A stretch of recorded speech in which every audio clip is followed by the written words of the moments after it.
I got it. Let me put your name. No, I can do it. I'm in the main bucket.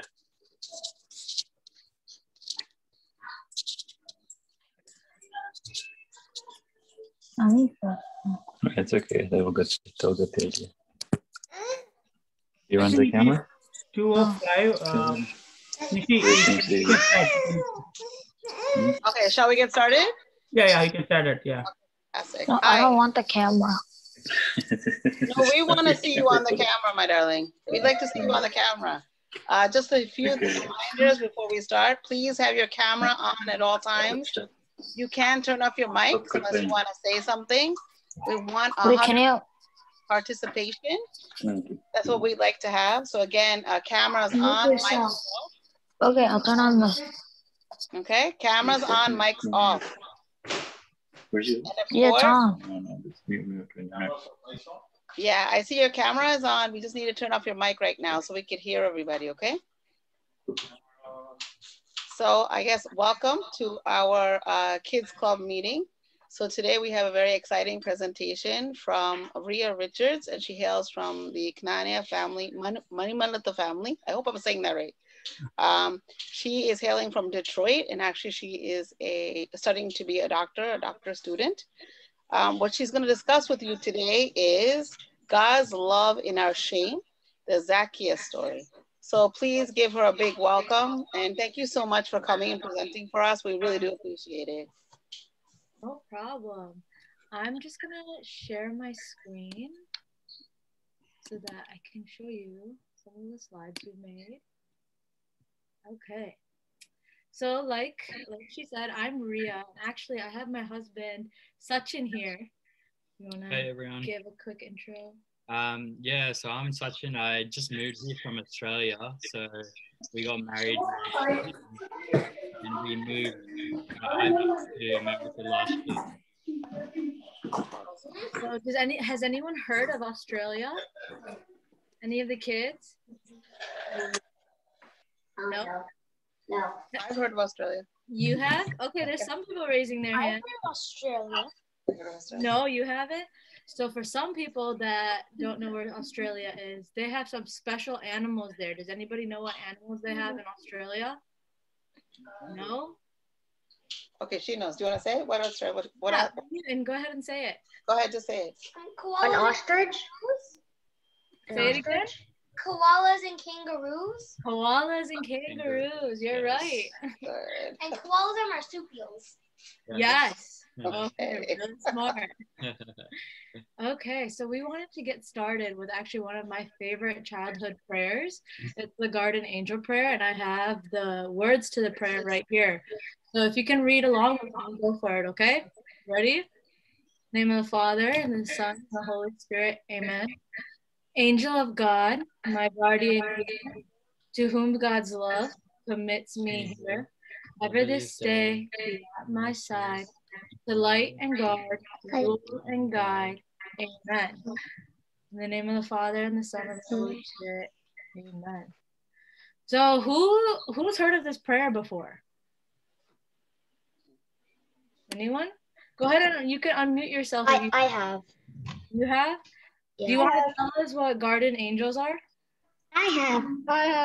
Well, they heard it before. Say that. Who can tell me who a guardian angel is? What's a guardian angel? Anyone? Jesus. What was an angel? Like a guard. It's just a guardian angel. It's an angel. Yeah. What kind? That guards you. Correct. Correct. A guardian angel is a specific angel that God assigned to you to be with you at all times. Why do you think God would give us a guardian angel? We have parents to keep us safe. Why do we have a guardian angel? To protect us. To protect us, yes. So, and also, a lot of the times when we grow up, it's hard to, sometimes when we're alone, we always have to remind ourselves that our guardian angel is always with us. We're never alone. And times when we're really scared, I remember when I was a kid, I'd be very scared sometimes in the dark, or if I heard something in the middle of the night, I would do the guardian angel prayer and make me feel better, because I always remember that I'm not alone and that there's someone looking after me, right? Okay. And does anyone have any cool stories where you felt like your guardian angel was protecting you? No? You do? Let's speak. So once there were like sounds from upstairs and I got really scared and then and then I knew my guardian angel was there. Okay. And I felt better. Good. Good. I'll share one of my stories. One time I was in India with my whole family. We were driving late at night and we got stuck. One of the wheels in our car got stuck in a ditch and we couldn't move anywhere and it was too dark. Nobody was outside to help us. It was late at night. My dad was trying for a very long time to move the car to get out of the ditch. And basically we were praying the rosary and then finally we did the guardian angel prayer. And as soon as we went to this last line, ever this day be at my side to light and guard, rule and guide, and we said amen, and it felt like the whole car came out of the ditch. It was super cool, but we all felt like our guardian angels, all of our guardian angels together protected us that day. So like she mentioned, I wanted to tell you guys the story of Zacchaeus. And instead of, just telling you about the story, I know some of you guys have heard of it, we have a cartoon that we want to show you. It's a quick cartoon, okay? Oh, hold on. There it is. I think if one person is speaking, others can put on mute. Yep. Or yeah, you have the control, you are the host. If you see any disturbance, you can mute them as well. Okay. Okay.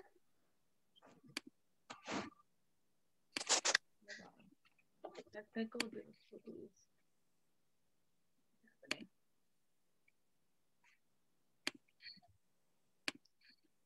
Hold on.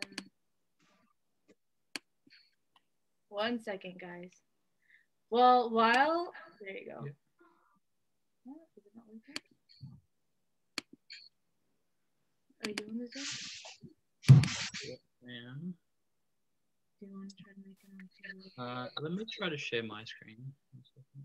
Okay, 1 second, guys. Sorry. Well, while Sachin is working on that, can you try to click it and see if that works? Who's heard of the Zacchaeus story?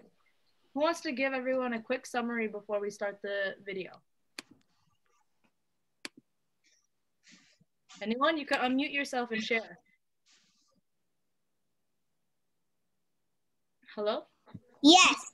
Yes. Tell me.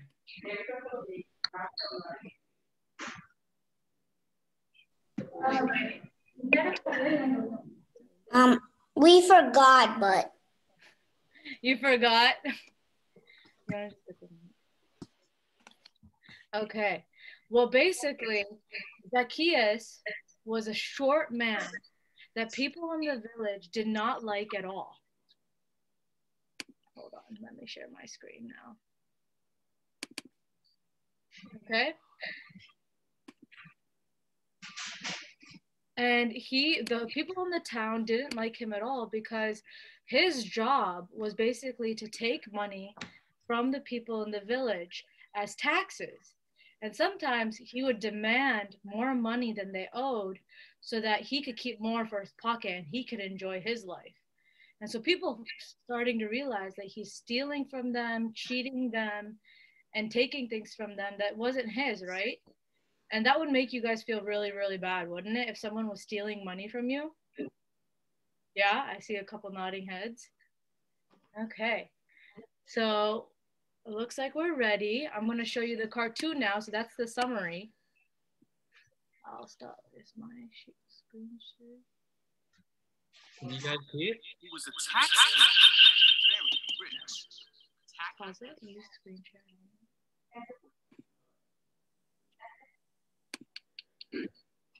Can you guys tell me if you can hear it? Yeah, we're seeing it right now. Okay, good. I can hear it. Yeah, we need everyone to be on mute, please.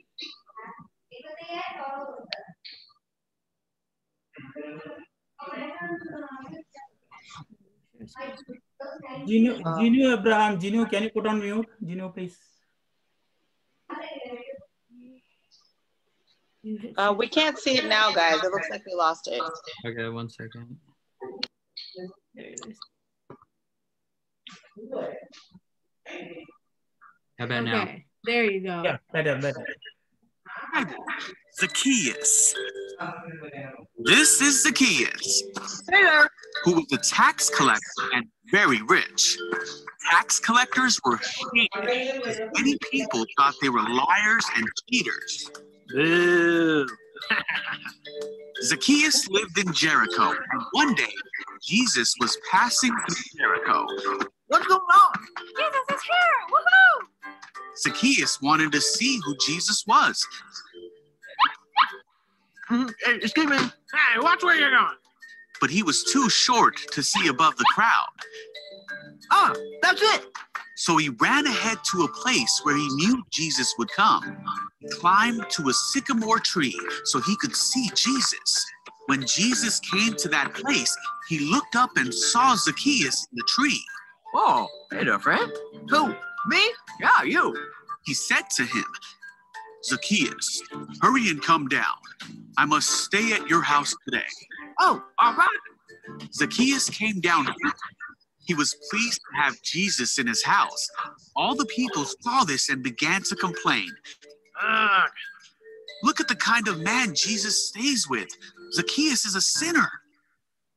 But Zacchaeus said to Jesus, I will give half my money to the poor. If I have cheated anyone, I will pay that person back 4 times more. Jesus said, salvation has come to this house today. What? This man truly belongs to the family of Abraham. The Son of Man came to find lost people and save them.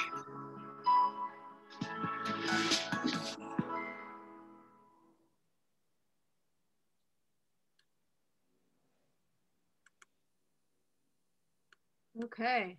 Did everybody hear and see the cartoon? You guys Yes. liked it? Yes. Yes. You liked it? Okay, good. Yes. Now we're going to make sure you guys are paying attention. We have some questions for you, okay?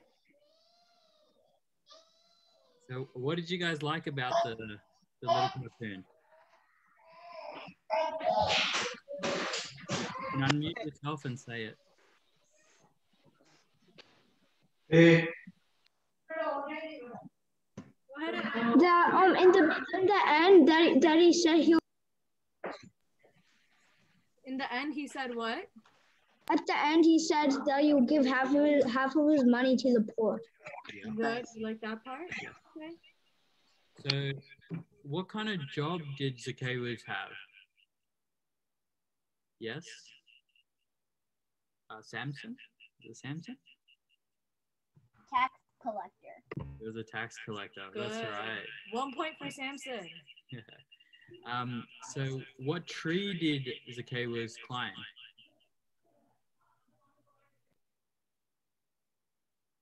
Yeah? Go ahead. A sequoia tree. Close. So sycamore. Sounds Sycamore. exactly the same. Yeah. All right, I'll give you that point. And then, so what exactly did Zacchaeus say to Jesus?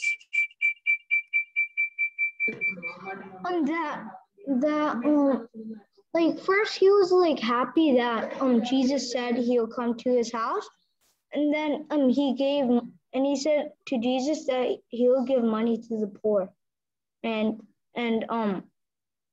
yeah.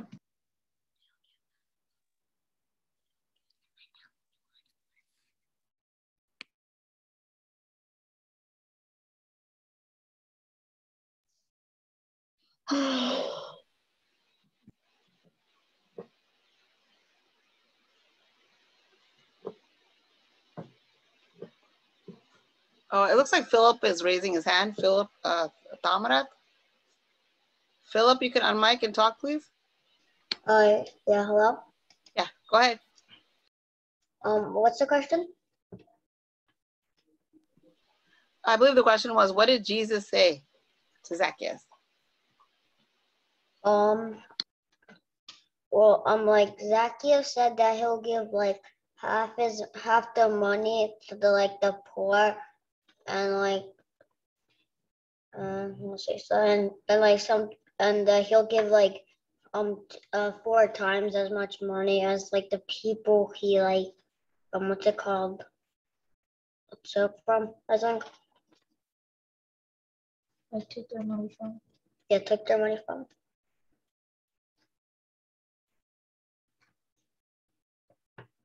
Oh, Rhea, you're muted. Okay, can you hear me now? Yeah, perfect. Okay, and lastly, was Zacchaeus a tall man or a short man?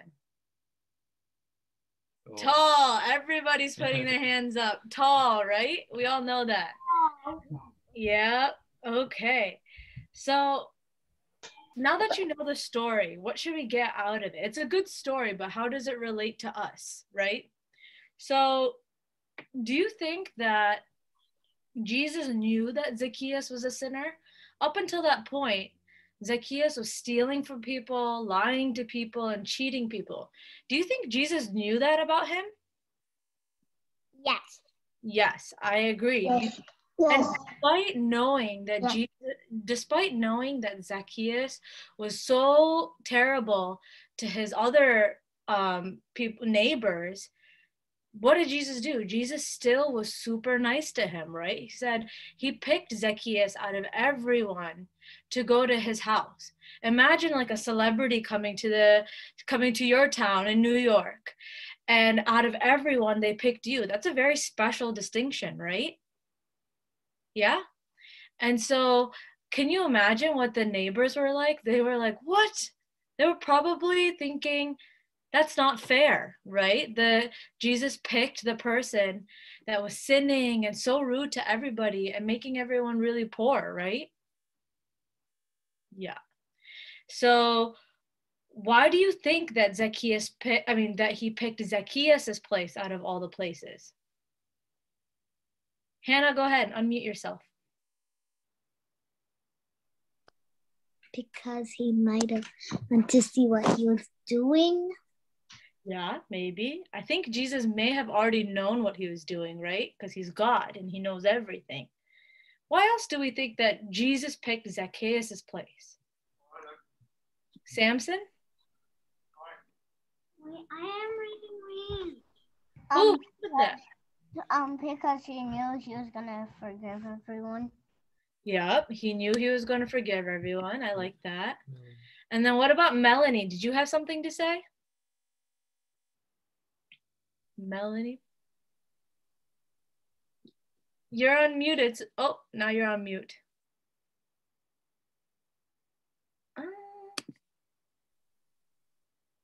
Oh, they ran away. Okay, that's okay. There's him.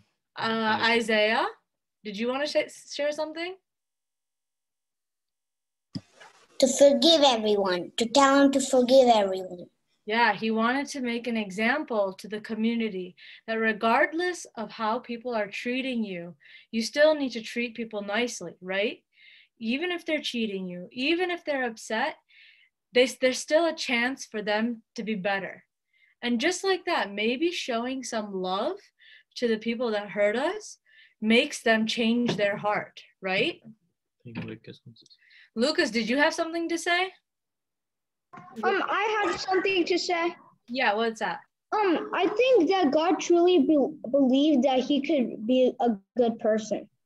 I agree. And do you think everyone on this planet has the ability to be good? Yes. Yeah. And it's actually the devil. Let's say like I hurt somebody and I sinned, right? And instead of sitting back and being like, oh no, I did this terrible thing, I'm a terrible person, that's shame, right? So what I like about Zacchaeus is that even though he was super short and the people in the town didn't like him, instead of going back to his house after he couldn't see Jesus, what did he do? He climbed a tree. That's a lot of effort, right? It's not easy to climb a tree. He wanted to see what Jesus had to say. And so just like that, when we feel shame because we can't see, because we're not good enough, because people don't like us, or things like that, it's always good to put in the extra effort because God likes to see our effort. For example, for me, when I went to church today, sometimes in Mass, I cannot pay attention. During the homily, I get distracted. I start thinking about what I'm going to do after church and all of that, right? But it's important that next Sunday, instead of saying, well, I never pay attention anyways, what's the big deal? Maybe I shouldn't go. Instead of doing that, I got to be like Zacchaeus and still try, right? And so I still keep coming back to church and I still give an effort. And God sees that. Even though Zacchaeus didn't make his way through the crowd, God came to his tree and said, I'm going to go to your house because he appreciated the effort, right? Yes? Okay. So I want you guys don't have to share it out loud, but think about yourself. What are some weaknesses that you have? Sometimes is it fighting with your sister or brother? Is it sometimes saying bad words? Is it getting really angry? What are those weaknesses that sometimes make you feel like a bad kid? You don't have to share it if you don't want to, but just keep it in your mind. And always think that God still loves you despite what you do there. And he wants to see you try to be better, just like Zacchaeus did. He will come to you, see that you're trying, and he'll help you and recognize you, correct? Okay? So, and also another thing is that it's important. I know sometimes it's okay to think like, okay, we're like Zacchaeus, sometimes we do the wrong thing. But sometimes we're like the villagers and we don't think it's fair when people who don't seem to be deserving get the recognition, right? How many times do we tell our parents, that's not fair, right? Right? And so it's important to remember that Jesus welcomes all people and that he is ready with open arms to accept you whenever you're ready. So let's try to be like Jesus and love the people who don't have friends. How many times do we go to school and sometimes we see people that don't have friends or people don't like because of how they dress or how they look or anything like that. It's important for us to be like Jesus and welcome them with open arms, right? So just so that we could finish up the Zacchaeus story, we're going to show you a cute little song that we have. 1 second. There you go. Hopefully we don't have problems this time. Zacchaeus was a little man, and a little man was he. He climbed up in a sycamore tree for the Lord he wanted to see. And when the Savior passed that way, he looked up in the tree and he said, Zacchaeus, you come down, for I'm going to your house today. For I'm going to your house today. Zacchaeus was a little man, but a happy man was he. For he had seen the Lord that day, and a happy man was he. And a very happy man was he. Zacchaeus was a little man, but a happy man was he. For he had seen the Lord that day, and a happy man was he. And a very happy man was he. And a happy man was he.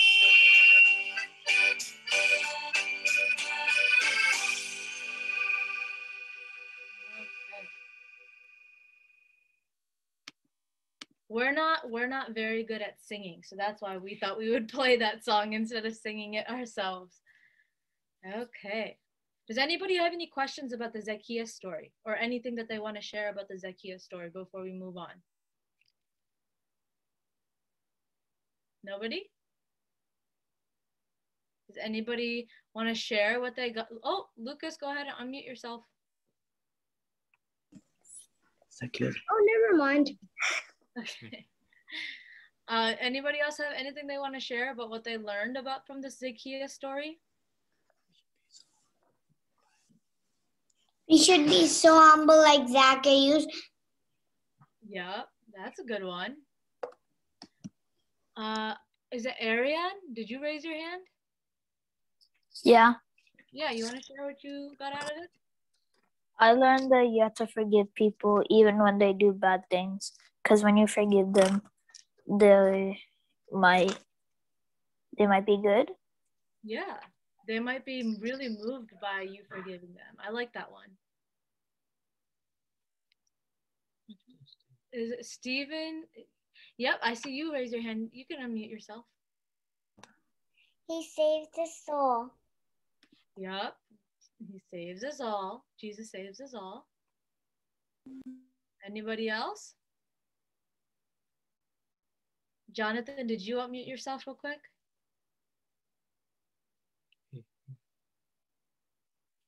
No? And then what about Melanie? Is that you raising your hand?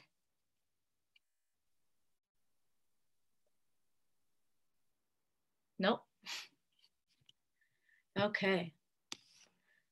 So I know some of us mentioned that from learning from the Zacchaeus story, we learned that it's important to forgive people, even though they've done the wrong thing sometimes. But it's important to remember that just because Zacchaeus, was a cheater and a sinner and all of that, it doesn't mean that his sins don't have consequences, right? For example, if I were to hit Sachin really, really hard and he got a big bruise, right? If I say, I'm so sorry, like I'm never going to do that again, will you please forgive me? And he still forgives me. That's great that he forgives me, but the bruise is still there, right? On his arm, if I were to hit him. Does that make sense? Just like that, when we cheat, when we lie, it's great to ask for forgiveness, but it's important to remember that all of our decisions, our sins, have consequences. And the sad thing is that sometimes it's hard to get rid of those consequences. Sometimes you break the trust. Sometimes people get so hurt that even though they're trying to forgive you, they can't. And so that's why it's important to remember Easter, because what God did on Easter is that he took those consequences of all the sins that he wants to forgive us from doing, and he put it on the cross. So that way, that bruise from our sins gets taken away with Easter, right? Does anyone know when Easter is? Is it coming up? Yeah? Yeah. No. Yes. It's just coming up. And so with that, I wanted to tie in the Zacchaeus story and the forgiveness of sins. But the only reason Christ is able to forgive our sins like that so easily is because he paid the price for all of the sins that we've done, right? And so we have one more cartoon to show you. We're going to try and hope that the video works. Let's see. There you go. Can everyone see it? The story of Easter. Jesus' sacrifice. This is Jesus, hey-o, who is the Son of God and the Savior of the world. While Jesus was on earth, he taught everyone about God's love and healed people from their sickness. He did many miracles like calming storms and even raised people from the dead. Wahoo!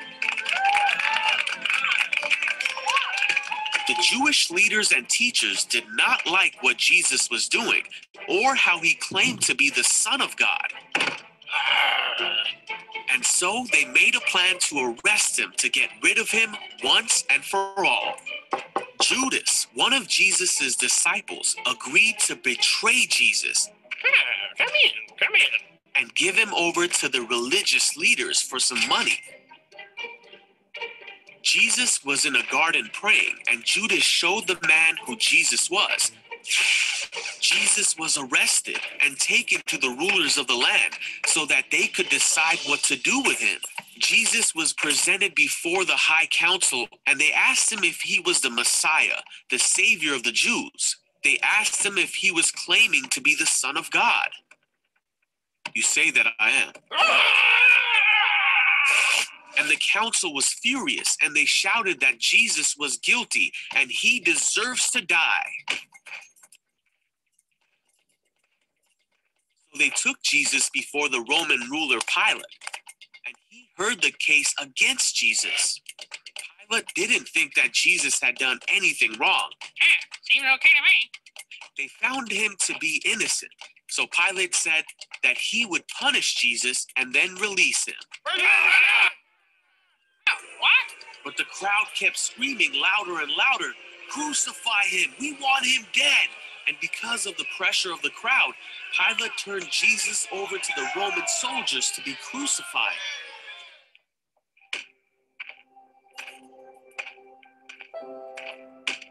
Jesus was hurt and spit on. His clothes were torn and taken from him, and a crown made out of thorns was put on his head. He was beaten so badly that he could barely stand on his own. And then he was forced to carry his cross so far up a mountain that he needed help because he could not do it on his own.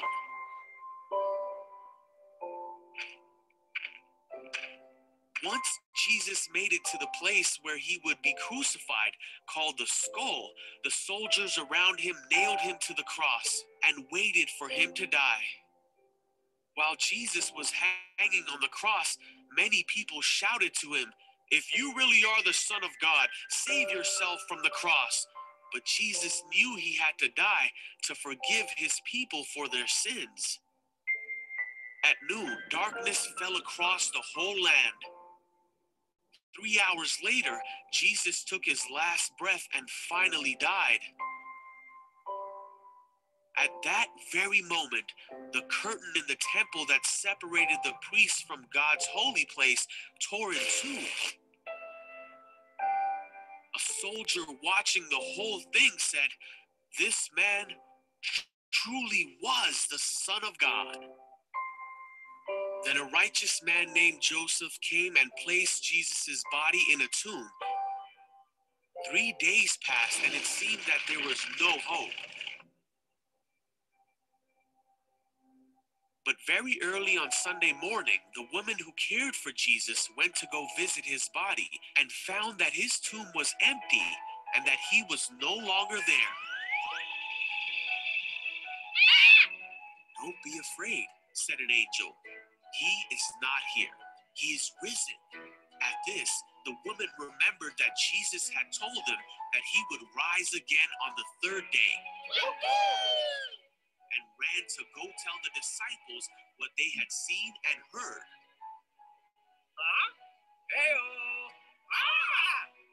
And then for the next 40 days, Jesus appeared to his disciples and many others and showed them that he was alive and well. He taught them that what he did was the only way that they could be forgiven and be with God forever. For God so loved the world that he gave his one and only Son, so that everyone who believes in him will not perish but have eternal life.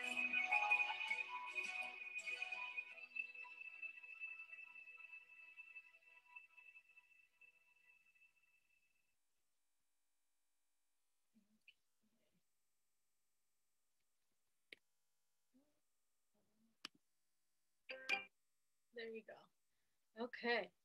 What did we like that video? Which one did we like better, the first one or the second one? The second one? I see a lot of number twos. Okay. What did we like? What did we learn from that video? You can unmute yourself and share.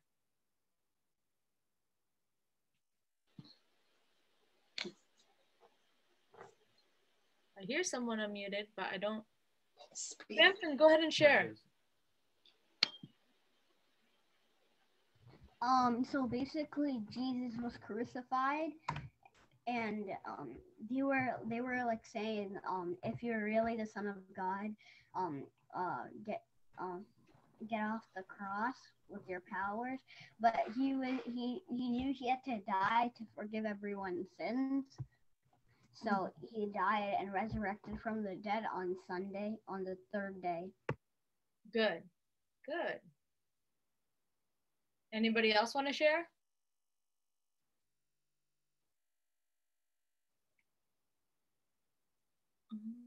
Go ahead and share, Steve. Jesus carried the cross. Jesus did carry the cross, and it seemed like a heavy cross, didn't it? Yep. All right. Abigail, did you want to share anything? I see your sunglasses. All right. So, I think Samson's brother. Samson's brother, did you want to share anything? Yeah, let's hear what you have to say. It took 3 hours to make him actually die. Yeah, you're right. That's a long time, isn't it? And Eliza, what do you want to share? Jesus sacrificed his life for us, so we should be good kids. Correct. That's a good one. And then is it Eliza? Yep. No, I like the part where like when Joseph came and then where like an angel came and then told them like Jesus is not like there, and then Mary went and told the disciples. I agree. I like that part too. Did anyone catch when the soldier told Jesus, if you are really God, why don't you come down and save yourself? Does anybody remember why Jesus didn't come down, what the video said? AJ? Yeah. No, that's not my real name. This is my school computer. Okay, sorry. What's your real name? Jaden. That was the kid who had it before. Okay, Jaden, tell me what you heard, what you thought, why Jesus didn't come down and save himself. He didn't come down because he had to die to forgive the people. Correct. Because like I gave in the example before, if I were to hit Sachin, and even though we forgave each other, that consequence, that bruise, that bleeding is still there. So Jesus stayed on that cross so that the bruises of our sins that get left behind can get taken away. And then is it Abraham and Alex?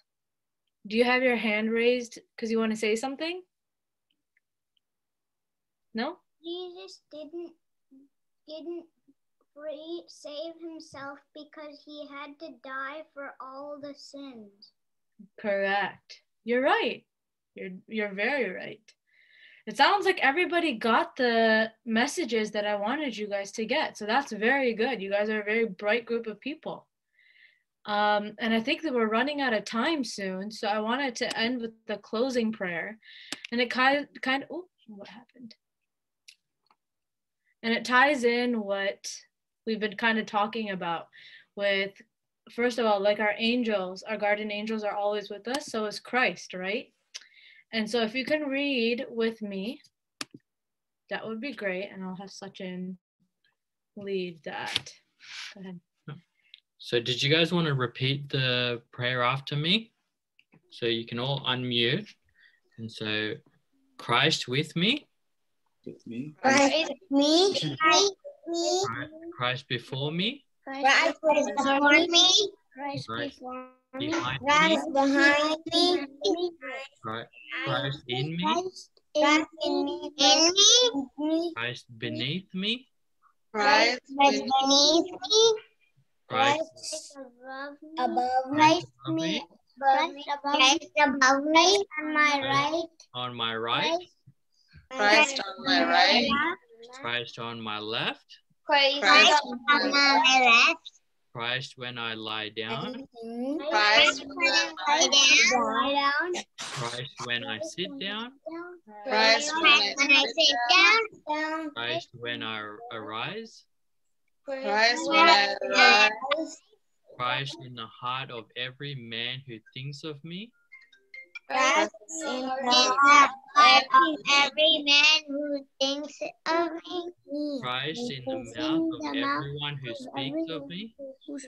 Christ in the heart of everyone. Christ in every eye that sees of me. Christ in every eye that sees me.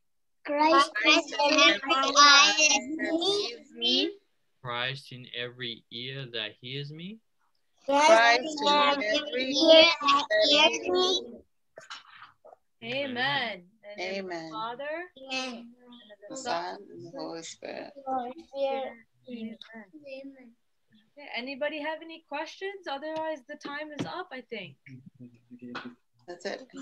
You did a good job. Oh, no, thank you so much. Really Yes, touching. thank We you. enjoy. Thank you. Thank you. You should come every week. Oh, thanks. That's a big compliment, guys. We'd love to see you again. Yes. Oh, you guys are such a good group. You did a good job. Thank you. Okay. All right. Have a great weekend, guys. Yes. Again, thank you so much, Ria and Sachin. And Bye. All right, bye, guys. Bye. Bye. Bye. Bye. Out of here. Oh my God. Okay. Bye. Bye. Bye.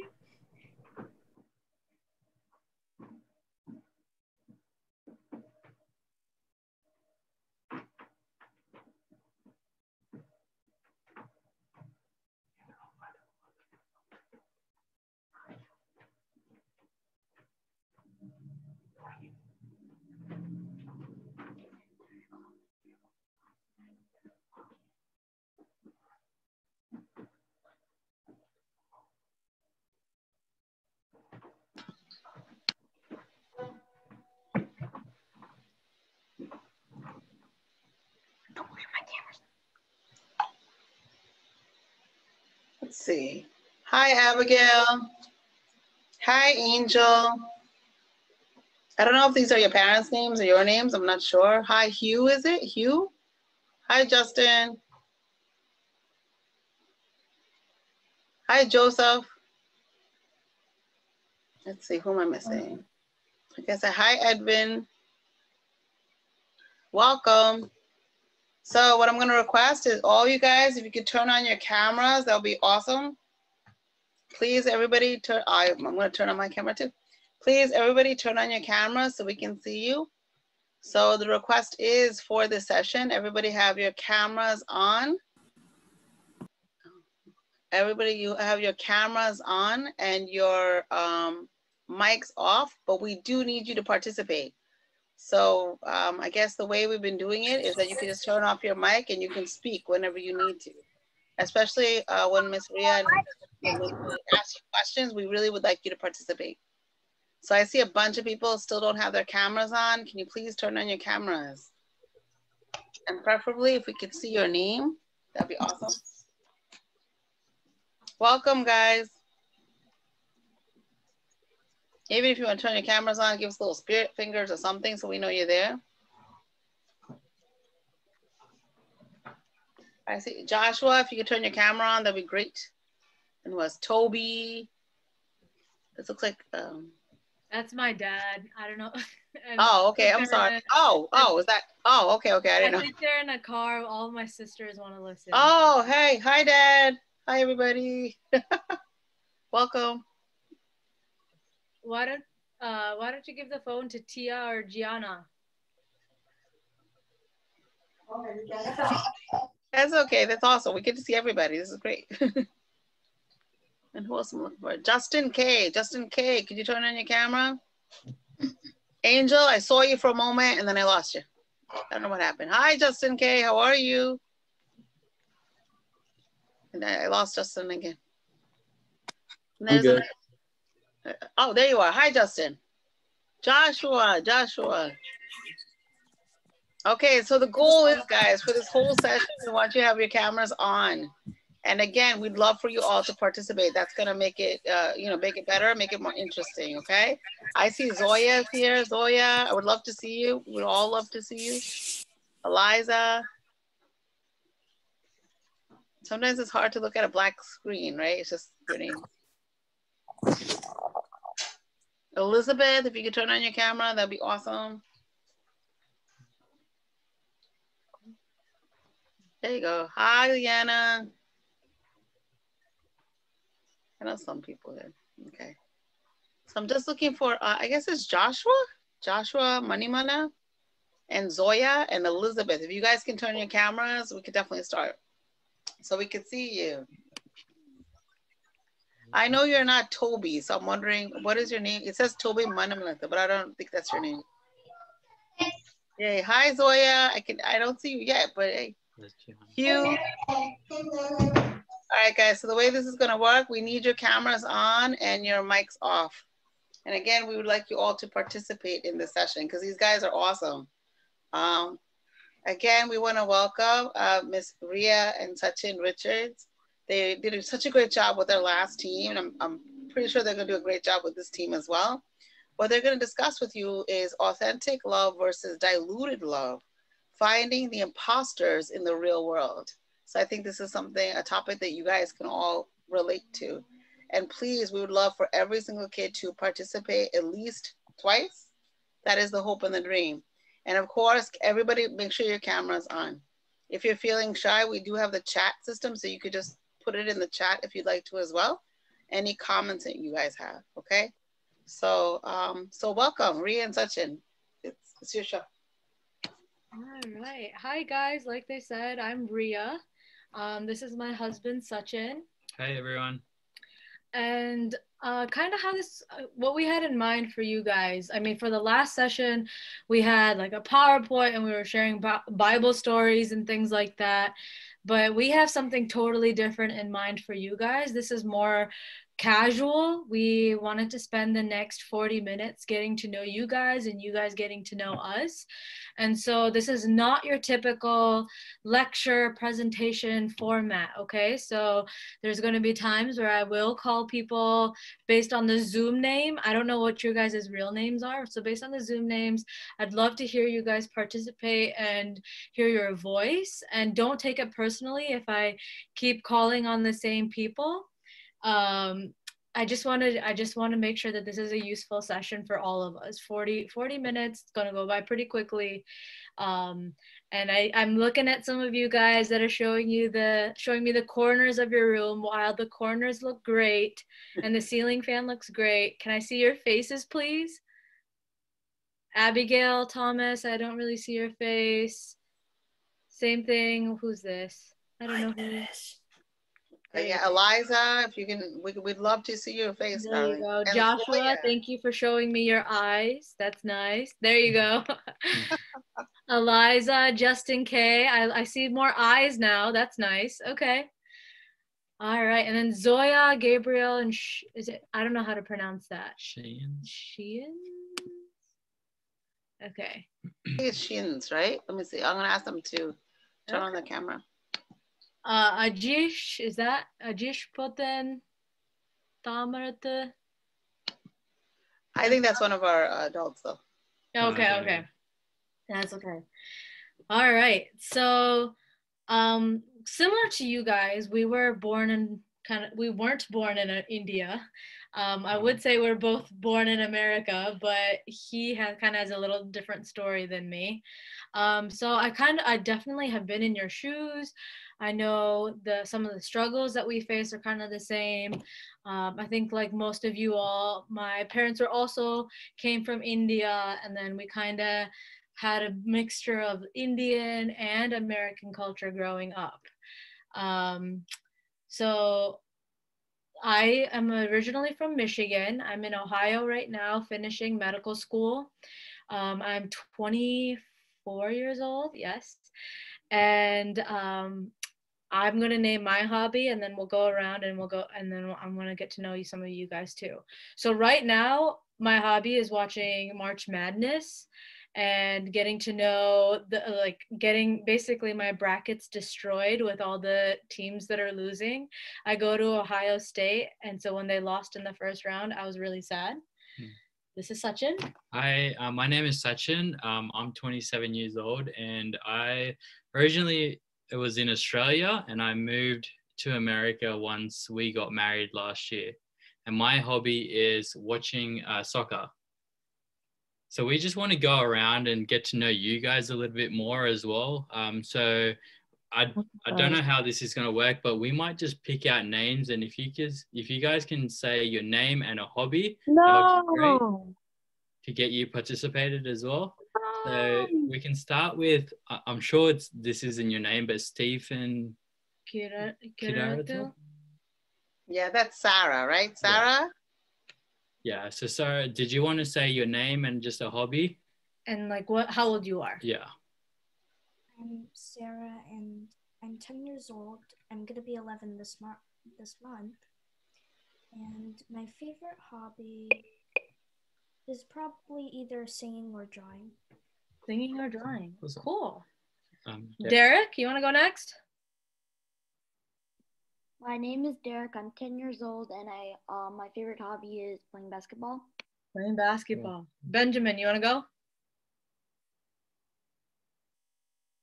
Myself. Hi, my name is Benjamin, and my hobby is playing video games. Playing video games. How old are you, Benjamin? I'm 14 years old, but I'm going to be turning 15 this coming May. Oh, okay. Is it Nancy? Phillip? Nancy Phillip? That's one of our teachers. Oh, okay. Dana, you want to go next? Hi, I'm Dana. I'm 11 years old and I like to play soccer. Okay, cool. He's a soccer player, so you guys can bond over that. Joseph. Joseph, you want to go next? I'm 10 years old and I really like to play video games and like to read books. Okay. Edvin, you want to go next? So my name's Daniel, his name's David. We're 10 years old and we're going to be 11. Yeah, we're going to be 11 in 10 days. And our hobby is riding bikes, playing basketball, and playing video games. Cool. Are you brothers? Twins? Yeah, we're twins. Cool. All right. Abigail, you want to go next? Abigail Thomas? Sure. I'm 12 years old and one of my hobbies is playing the violin. Oh, cool. I love the violin. Is it, I don't know how to pronounce it. Suniga? My name is Suniga and I'm 10 years old and my hobby is playing the piano. Playing the piano. Lots of musicians. All right, Gabriel, you want to go next? My name is Gabriel Thomas. I'm 12 years old and I like playing basketball. Okay. Danny, looks like it's a brother-sister combo. Hello. My name is Danny. I like to play basketball and I'm 14 years old. Okay. Hi, I'm Emma. I am 10 years old and I play the piano, I sing, and I like to draw. What are you eating, Emma? Lunch. Okay. Gianna, you want to share? This is my sister, guys. Gianna? Hi, my name is Gianna and I play the guitar. How old are you, Gianna? 10. Okay. Angel Chambola? My name is Angel and I like to dance. Okay. How old are you? I'm 12. Angel, I have no idea what you look like. Can I see your face?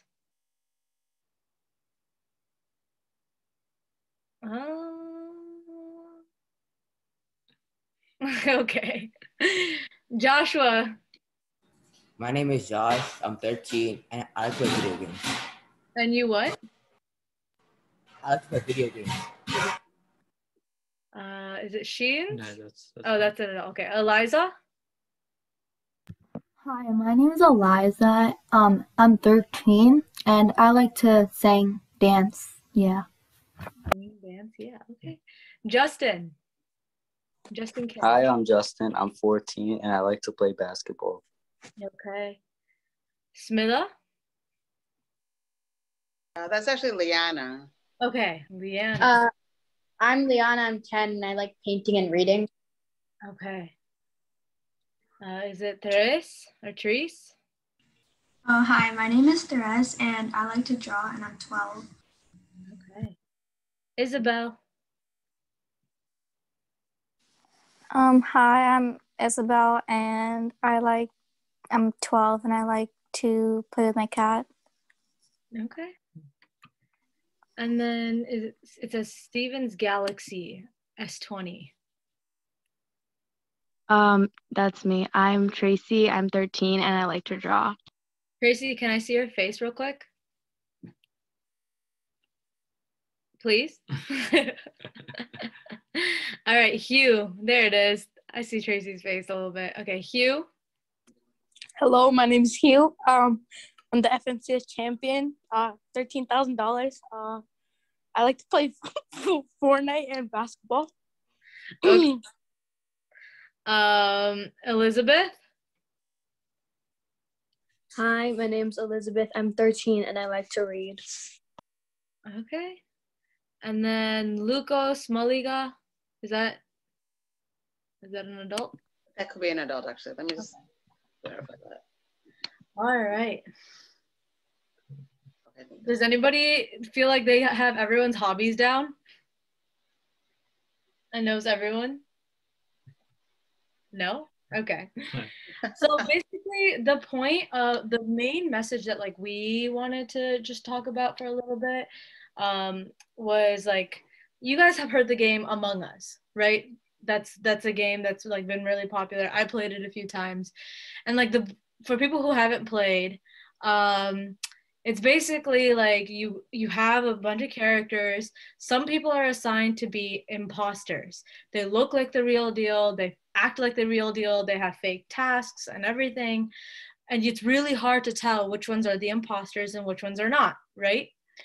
And so the point of us kind of talking about that game is that in life, at least in our experience, we found that there's a lot of imposters out there, and it's hard to tell which ones are the real deal and which ones the imposters. And I know I'm speaking in very vague terms, but specifically we wanted to talk about success and love, right? Those are two things that we all want, but there tends to be a lot of imposters that are out there, right?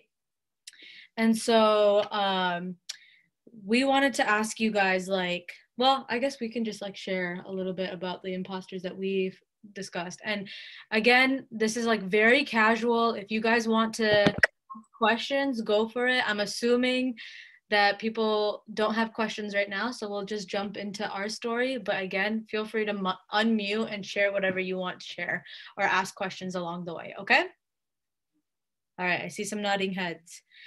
So at this age, I remember like around 10 to 14, you start getting kind of some pressure from maybe parents, maybe school about success, whether that's doing well in school, whether that's finding hobbies, finding a career, maybe thinking about like what it is to make your parents proud. And I know that typically, at least in our community, they tend to see straight A's, lots of activities and leadership, maybe good student, good sibling that takes care of everything, always does the chores on time, and that's your success, right? But a lot of the times we don't match up to that at all, really. And I want to say that like despite, like even if you were to get perfect grades, be the perfect son, be the perfect daughter, be the perfect sibling, you'll still have that part of you that does not feel successful. And why is that? It's because that's the imposter. The imposter is that if you do the right things, you'll be happy, right? But like the game, it's the fake version. So what's the real deal, right? The real deal, to get to the root of the real deal, is that we were all born with very specific talents, very specific missions, very specific personality traits. I'm the oldest of 6 kids, and we're all girls. Yep, when the imposter is sus, correct.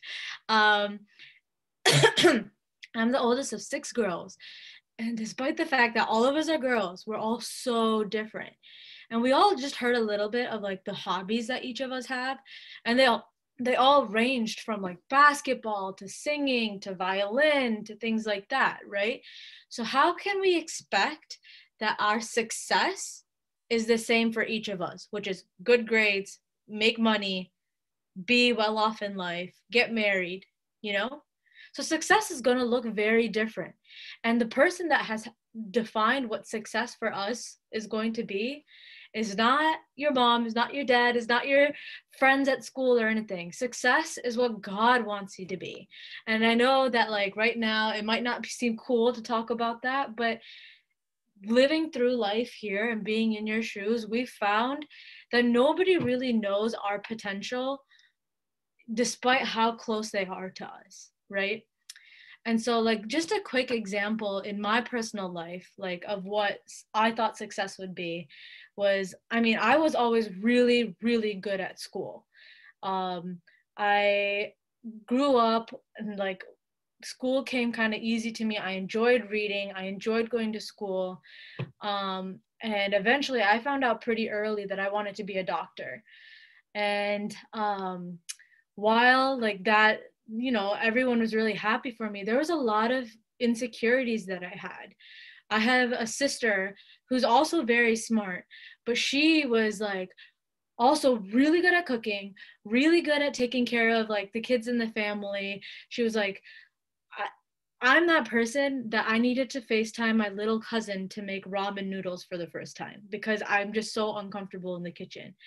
And so I always thought, all right, maybe success for me is going to be the best doctor that I can be and not be married and not be a good housewife for someone, you know, like not do any of that because I just didn't think I was good enough to be someone's wife. Because when I look at my mom, she's really good at like managing a house, whereas like if you throw me in the kitchen, it's like throwing like I don't even know, it's like throwing a fish out of water. You just don't know what to do and you're like, I just need someone to tell me what to do. And so then I get to college, and then I start realizing that like I'm doing research, I'm being able to travel around the world to present my research. And then I met Sachin on the way, and he has a completely different like trajectory, and he'll share his story after me. But I found that when I thought that I would be really successful and make a lot of money by being a doctor, I found in medical school that God was calling me to get married. And our marriage does look very different than my mom and dad's marriage, in that I still, if I do end up in the kitchen, it's usually because it's Valentine's Day or it's his birthday and I'm trying to make him feel special. Other than that, like I can't do it because, you know, no matter how many times I tried, that's not how God made me. I can try, but it just stresses me out. It's probably like making one of our dancers or singers to go and force them to play basketball and be like, you got to be really good at this and do this every day, right? Like that's stressful. And we're making our basketball player go and be like the girl that plays violin. Like that's just going to be really stressful. Like God didn't make you to be a violinist right now, right? And one of the examples of like specifically with parents is that like my parents never made me be a doctor if I didn't want to be. But once I got to medical school and they started realizing I was doing really well, there was some pressure to be a spinal surgeon, because I don't know if you guys know this, but if you're a spine surgeon, you make millions of dollars. And then when I was in, and my dad's a businessman, and he was like, "Oh, I would love to have a daughter that is a spinal surgeon making a lot of money, right?" But then while I was in medical school, I started realizing that while I had the scores and all of that to be that spinal surgeon, I felt like the unique, like I mentioned before, the unique characteristics, the unique mission, the unique personality type that I was, it was not to be a spinal surgeon. It was actually calling me to be an OBGYN, which is basically the doctor that helps women deliver babies. And I started realizing like, yeah, I'm not going to make them as much money as I want to, but this is where my passion is. This is what's going to bring me joy. And this is what's going to give me the success that I feel like God has designed for me. Does that make sense? And so, yeah, good. I'm seeing nodding heads. I like a little participation like that. Yes. And so to get me through and to make me realize, okay, what are my passions? What are my desires? A good quote that I really was inspired by is it goes like, if you are what you should be, you'll set the world ablaze.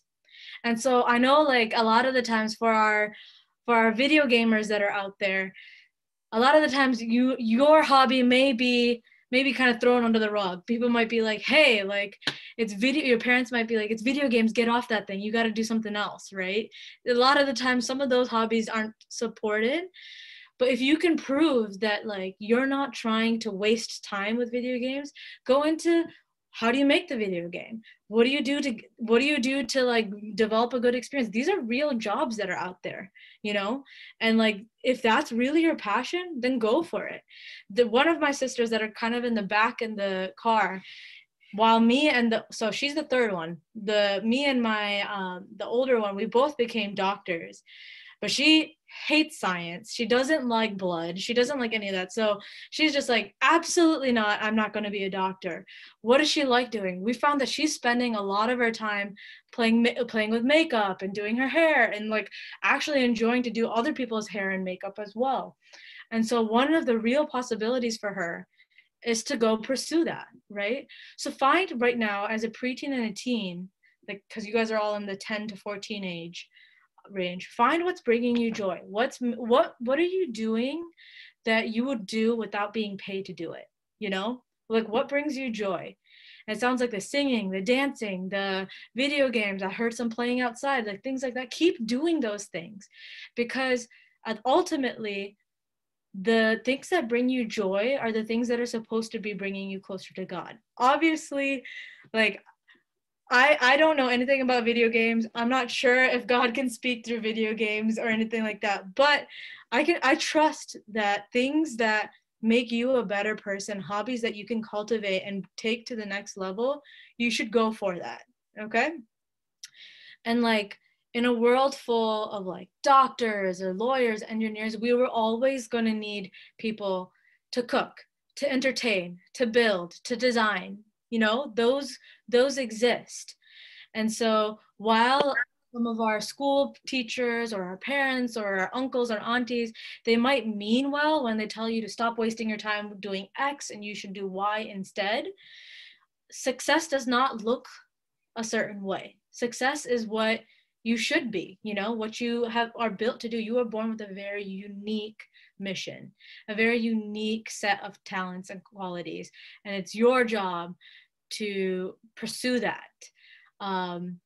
Like it was very interesting when I was an undergrad. I was seeing friends that were like became poker coaches, and they were making good money. They were able to reach out to other people and just like coach people through that, you know. And these are real possibilities. It's rare, but it's real. And that's the beauty of like why a lot of our parents brought us all over to here, is because you don't have to be a certain type of way to make it in the world. You can be whatever you want to be. The opportunities here are endless.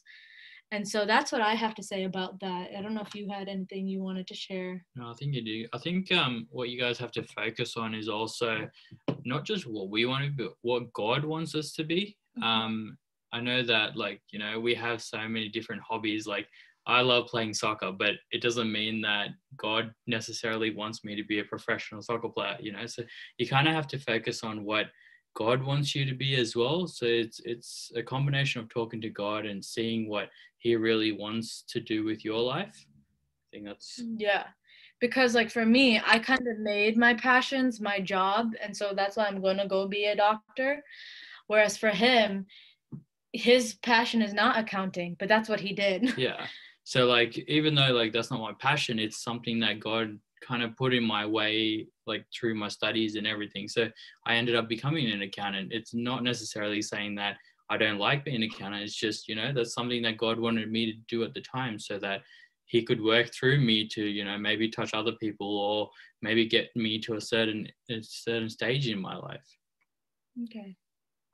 Does that make sense before we move on to the next one? Anyone have any questions with that?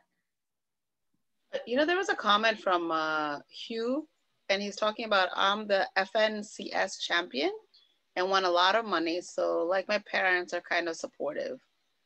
But he still wants to be a doctor though at the end. That's what he's telling us. Hugh, are you there? Because I'm curious, what is a FNCS champion? I don't know what that is. Hugh? I'm sure it's something pretty cool. I just don't know what it is. Oh, he's chatting. It's in a game. Did you want to unmute yourself and talk about that here? No? No, it's okay. Thanks for chatting though. My voice is ugly. No, way. Oh, you got a beautiful voice. We heard you before. Okay, well, all I have to say to that is that I'm glad that your parents are very supportive of what you want to do. And if you want to be a doctor, pursue it, you know, go for it. I think a big mistake that people make is like being too scared to try. Failure is not, it's not a punishment. Failure is something that you can learn from. And so I don't know if you want to add to that, Hugh, but I just want to say like your interests can change. You don't want to add to that? Okay. But basically, I just want you to know your interests can change over time. Like just because I said that my sister is really into makeup, that doesn't mean she has to be a makeup artist now. She can change. And even with me investing a lot into medical school and all of that, if I want to change, the moment I'm tired, the moment I'm bored, and the moment I feel like this is not for me anymore, I'm ready to quit. I'm ready to leave. Because we only have one life, and there's no point in wasting it doing something that you don't feel like God is calling you to do. Okay? That doesn't mean, guys, that like you guys don't feel like doing homework and so you guys just are like, this is not my calling, I'm not going to do it. That's not what I'm saying. What I'm saying is that be open, be receptive to what it is that God's calling you to. Okay? I didn't realize that it was already 3:30. I only have 15 more minutes. But the next thing that I wanted to talk about is that in this preteen teen age, right, we start to notice the other's gender. We start to develop crushes. We start we start having those conversations with some of our friends. We may see, I know some of you guys are feeling a little cringe, but when I bring that up, but it's important to talk about. Because I know a lot of us have parents that got an arranged marriage, but then when we're here, we see in movies, I know like one of the more recent movies is like To All the Boys I Loved Before, right? Has anyone seen that movie? No? Yeah, a lot of people have. Some of them, looks like some of the girls are saying yes, but some of the boys are saying no. Basically, to sum up what that is that there's this girl who's been writing letters to her crush but putting it in a box, and suddenly when she's in high school, all of these letters get sent out to the crushes from when she was like in second grade and third grade and all of that, and it's like super awkward for her because there's like 15 people now showing up at her house trying to be like, hey, I heard you like me. But what I find interesting is that the title of the movie is To All the Boys I Loved Before. And like love in that term, like did she really love 15 people by the time she was in high school? Like love sounds very diluted in that way, because in the reality, like love, at least the love that we experienced in our marriage, is very different, and I don't think I could experience that 15 times in my lifetime before this, right? And like I feel like the way that title of that movie, To All the Boys I Loved Before, it's kind of similar to how we say I love Nutella. Like right before this Zoom meeting, he got me a jar of Nutella and I was just scooping because I love Nutella, right? But that's not the love that like we're kind of made for, right? So what is that authentic love? So what I'm trying to say is that like the love that the media kind of kind of shows us tends to be that imposter kind of love. It looks kind of real, it feels kind of real, it looks nice, feels warm, but it's very different from the real deal. And I could tell you from our story, the real deal is a lot of work. It's a lot of work. I know he mentioned he's from Australia. We actually met when we were both traveling in Europe. I was there for a research conference in Switzerland, and then I went to World Youth Day in Poland, and he happened to be in Poland at the same time, attending the same event. And we met there, and then we both went our separate ways. And then for 3 years, we were doing long distance relationship on the phone. So FaceTime was on all the time. It was a lot of work. And it was only with that experience that I realized the movies that we experience, or even the love and the relationship that our friends are in, it's very me focused, right? I feel sad, so I go to my boyfriend or my girlfriend and she makes me feel better, or he makes me feel better, right? Whereas love that like God has designed for us, it's not pointed to ourselves, it's pointed to the other person. And so it's kind of a combination of like the sacrificial love that a lot of our parents have. Our parents will do anything for us a lot of the times. It's a combination of that and a combination of the love that you kind of see in the movies, where it's very much giving, very much like the warm, fuzzy feelings. But I kind of going back to that movie, To All the Boys I Loved Before, there's a lot of times that she feels insecure and she just goes to her boyfriend. Her boyfriend says a couple words that are really nice. She feels really, really good. And then that's it. Happily ever after, right? Like they sort through like a very mild argument, and then they get to the end and it's okay. They like had a very small miscommunication and that was it.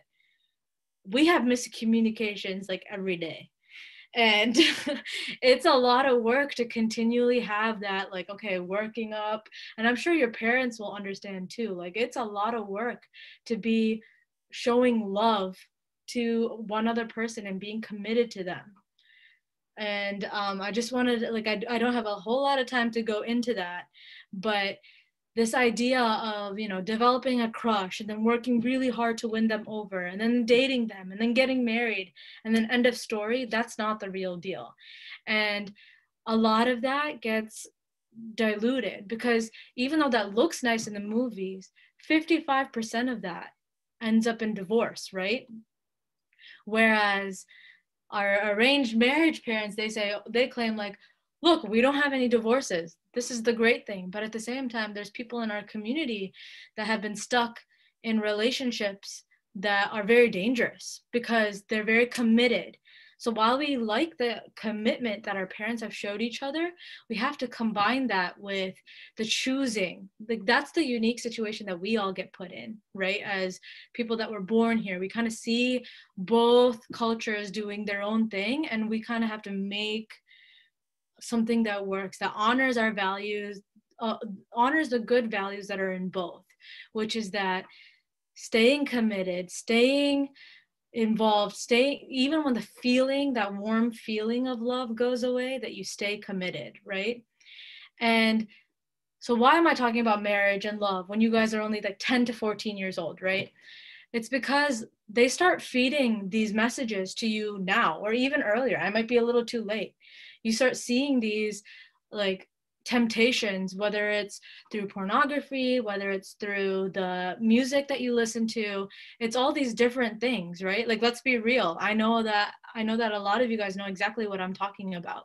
Like, I know that, for example, in the video games, like a lot of the times, like when you look at the, like not all video games, but some video games, when you look at the way that they portray girls, or the way that they portray men in some of these romantic comedies, it's like very much commodity based, right?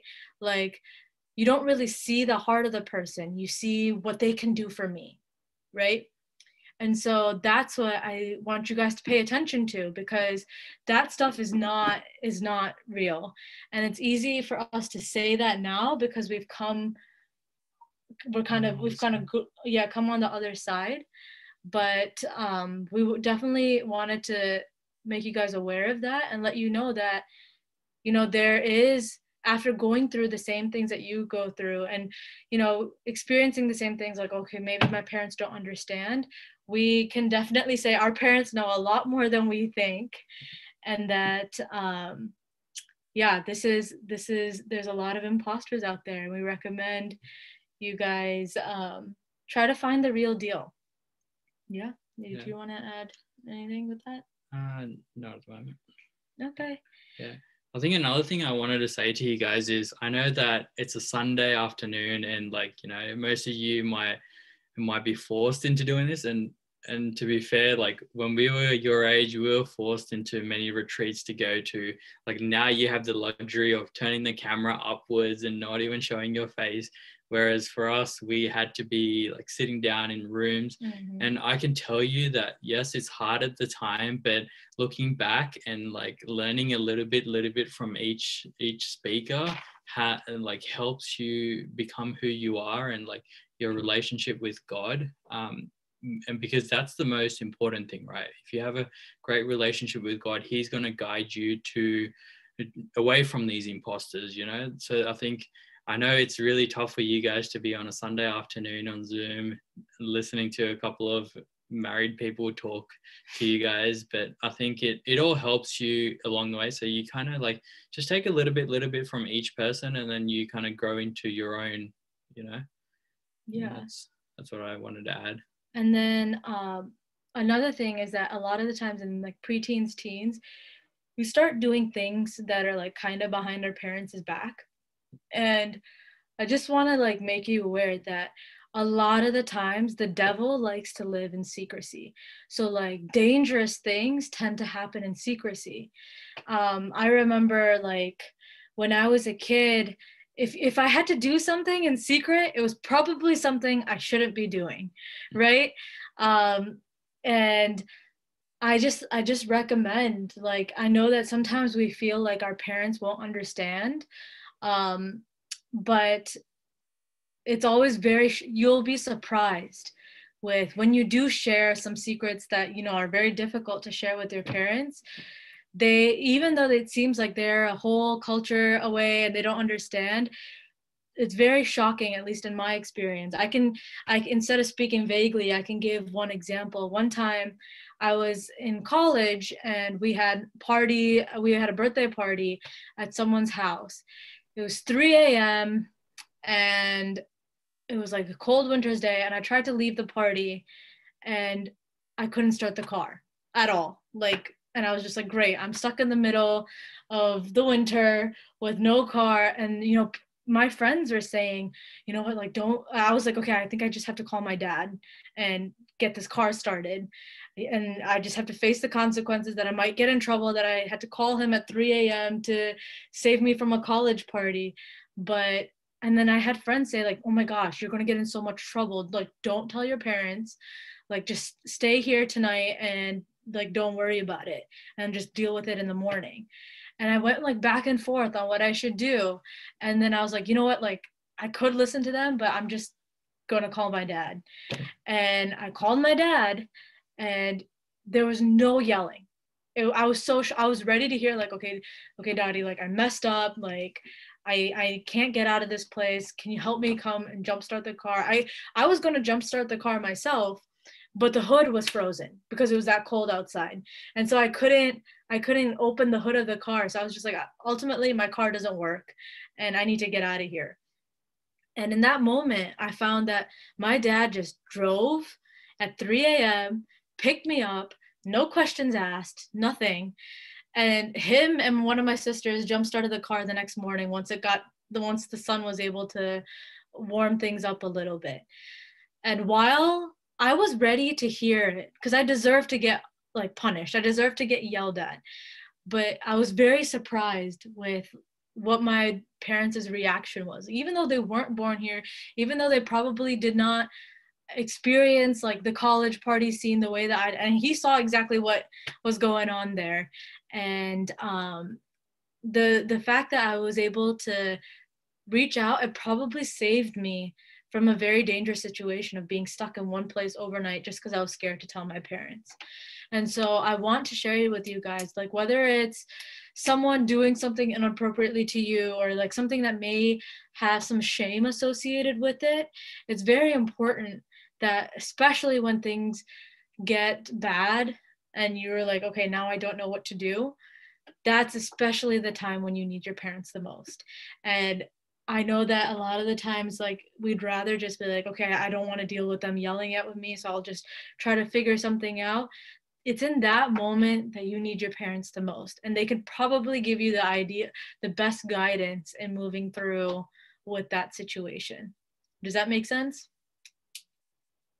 Yeah? Okay. I see some nodding heads. And then we have like, I guess we have time for. Did you guys have any questions for us?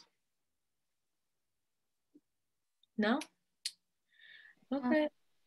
And kind of to tie everything up with like purpose, I know we talked about like relationships a little bit. We talked about our parents. I guess the summary would be like to be intentional, right? Like if you're going to do something, be intentional with it. So like for our friend Hugh, like if he wants to explore like the doctor route, like be very intentional. Don't be like, we'll see what happens, you know, like this is your life. This is the life that like God has given you, and be intentional about what you do with it. Whether it's like you developing a crush, think about it in the long run. Be like, where is this going to take me in terms of what I want out of life? So let's say like you're 15, 16, somebody is asking you to get in a relationship with them. Think for yourself and say, is this somebody that I would want to marry? Because that's the whole point of like dating, right? Is to find someone that we're going to eventually settle down with. Otherwise, it's just going to lead in. There's only two ways that it'll go. It'll end up in heartbreak or end up in marriage, correct? Like it's going to end in one way.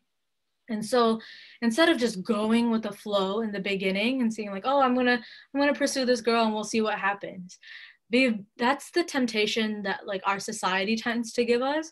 But always keep in mind, is there a point to this? Is there any fruit to this? Like, do I want to be with this person 20 years down the line?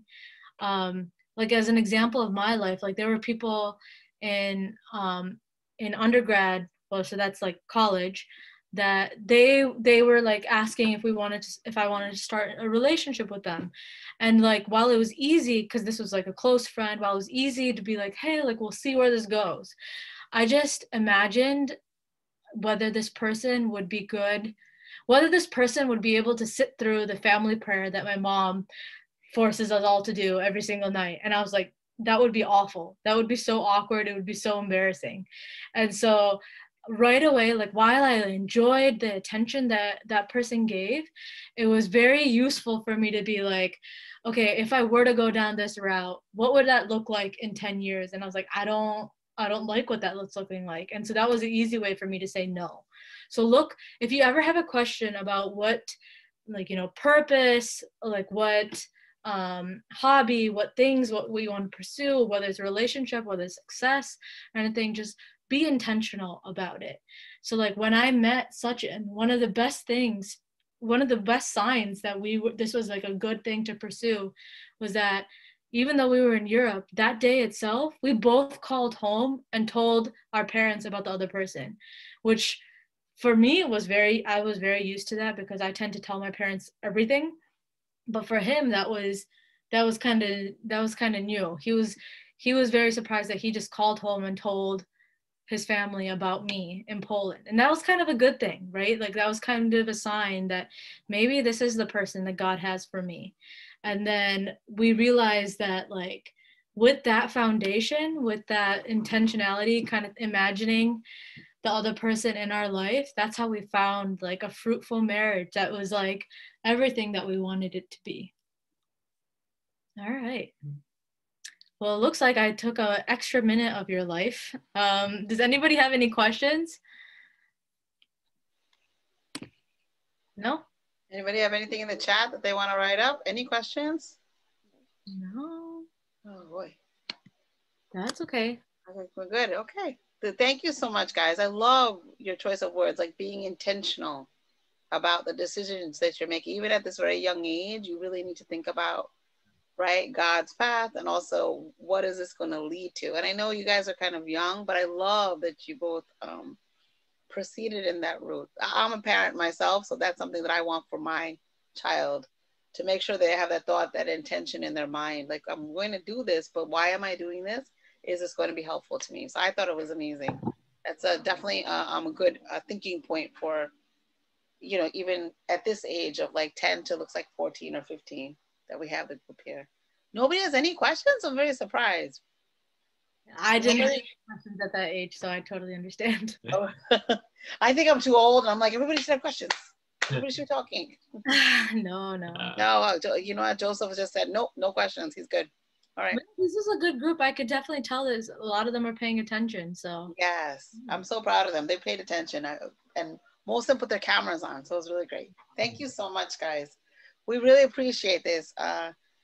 Ria and Sachin, thank you so much for doing this for us. And it was such a great message, right? I hope everyone can maybe do a little applause or something for this wonderful, wonderful partnership, right? And we love your love story too. Very nice. All right. Well, it was nice meeting you all. Yes, it was so nice meeting you. And please come back and join us if you ever want to do another presentation. We're here. Yeah. All right, you guys, that's for next time. Our next meeting is... Somebody saying something? Danny, do you have your hand up? Okay. So just so you know, I think our next meeting is April 18th, I want to say. Yes, 18th, 2 p.m. Good. April 18th at 2 o'clock. We're going to have Miss, looks like Anita Malika. Yeah, Dr. Anita Malika. Oh, Dr. Anita Malika was going to join us at that time. And thank you so much, guys, for putting on your cameras and paying attention. That was really nice of you all, okay? Thank you. Bye. Thank you. Bye. Thank you. And Sachin for wonderful. Bye. Bye. All right. Bye, guys. Bye.